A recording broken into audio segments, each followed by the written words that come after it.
What is up, guys? Giant01 here with another FIFA 17 formation guide where I tell you how to play with the formation, the best instructions, and the ideal players to really get the most out of each formation. This one's going to be focusing on the 4-4-2 formation, which is a classic, very balanced formation in FIFA 17, guys. As always, if you have not done so already, make sure to check out all my other formation reviews / guides. I already got a bunch out, as well as my tutorials. Got tutorials for everything in FIFA 17, including attacking, defending, passing, you name it, I got it. Make sure to subscribe so you don't miss out on any future ones. So let's start off with the best instructions, guys, for the left back and the right back. As always, tell them to stay back while attacking. You want to have pretty quick guys here so they can help out on the counterattack. Above 85 pace and above 80 defending, the higher the better.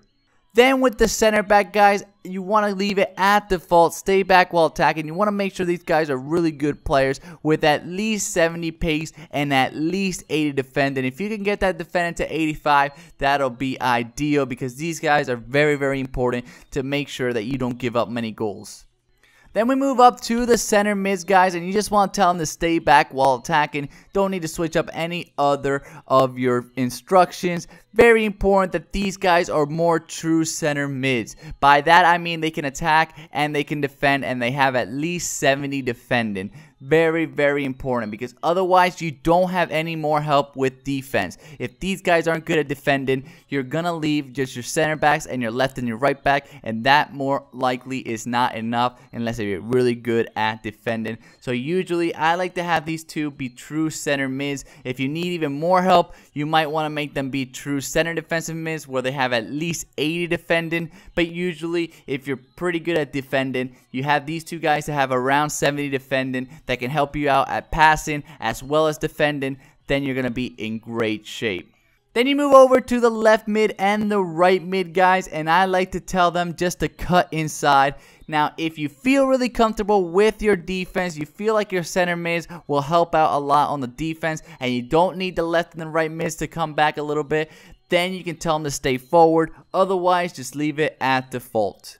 These guys, you want to make sure that they're pretty quick players. They got good dribbling and they can shoot, so you can really score because you're going to have to rely on them to score a lot of goals because this formation, if you're using those center mids as more defensive players, you're going to need scoring from these guys as well as your strikers because you really don't have many more options.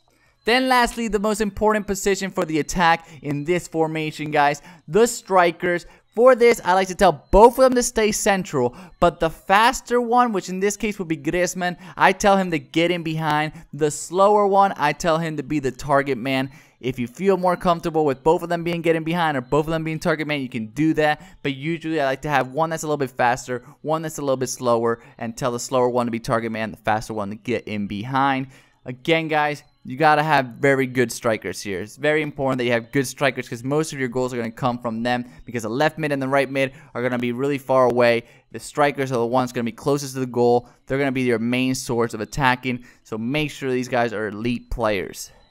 I would recommend this formation for players that want a really balanced formation, that want a safe formation. This formation ain't going to blow you away, but it will be a safe formation and will keep you in the game. There are better formations. I find that there's a lot better ones that I've done formation guys already on, but this one is a really safe formation. With the right players, it can be elite. So what are the pros and the cons of this formation? The pros, the strikers, you got two strikers. That's a great attack right there. If you get good strikers, you can score a ton of goals.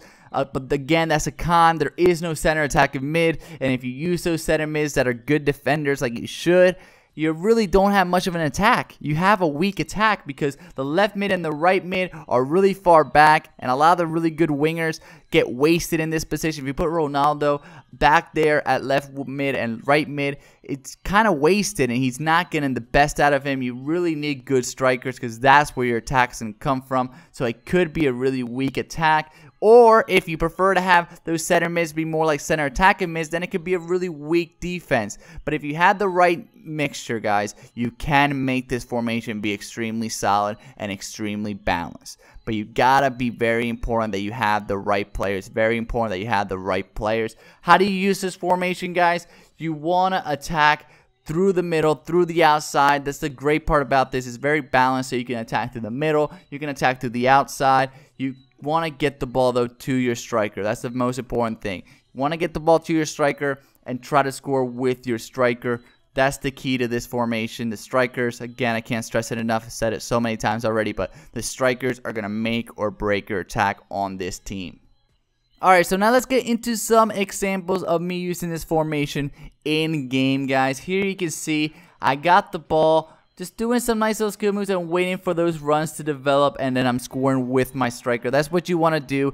Just because you tell your center mids guys to stay back while attacking does not mean they won't push up a little bit. They won't help out. So be aware of that. It's not a big deal. That's good. You just want to pass with them. You don't really want to score with them. You want to more pass, help out, break the attacking pressure that the defenders are doing. You want to use them for passing moments and looking for those runs, looking for those strikers to score those goals, to make those runs and deliver those passes into those runs, into those open gaps, and score a ton of goals, as you're seeing here. Using some precision dribbling, waiting for those gaps to develop, waiting for those runs to develop, and then passing him the ball and taking the shot. Once again here, I get the ball to my midfielders, and I just facilitate from my midfielders to my strikers, and then using that combination between the strikers, playing 1-2 passes between them, allowing me to score a goal right there. Always very important, the striker position.